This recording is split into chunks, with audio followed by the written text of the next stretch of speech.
দীর্ঘ ১৮ বছর নির্বাসিত জীবন শেষে আগামী ২৫ ডিসেম্বর দেশে ফিরছেন বিএনপির ভারপ্রাপ্ত চেয়ারম্যান তারেক রহমান। তার স্বদেশ প্রত্যাবর্তন ঘিরে নতুন কর্মসূচি ঘোষণা করেছে দলটি।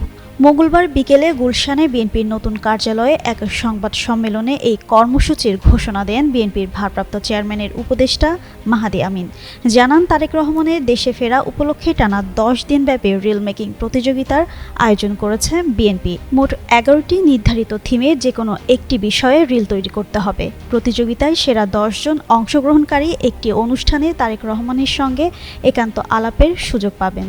মাহাদি আমিন জানান, এই কর্মসূচি উপলক্ষে একটি লিফলেট প্রকাশ করা হয়েছে, যেখানে প্রতিযোগিতায় অংশগ্রহণের ৬টি ধাপ উল্লেখ করা আছে। প্রথম ও দ্বিতীয় ধাপে নির্ধারিত ১১টি থিমের মধ্যে একটি বেছে নিয়ে ১ মিনিটের মধ্যে রিল তৈরি করতে হবে।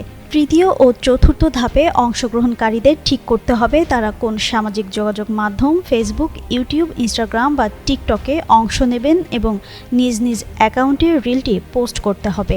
আর প্রতিযোগিতার থিমগুলো হলো ফ্যামিলি কার্ড, কৃষক কার্ড, স্বাস্থ্য, কর্মসংস্থান, শিক্ষা, পরিবেশ, আমি যেমন দেশ চাই, ক্রীড়া, ইমাম ও মুয়াজ্জিনের সম্মান, প্রবাসী এবং দুর্নীতিমুক্ত বাংলাদেশ। রিলের ধরন হবে যে কোনো ভিডিও কন্টেন্ট, একক বক্তব্য, স্যাটায়ার, গান, সংলাপ বা অভিনয়।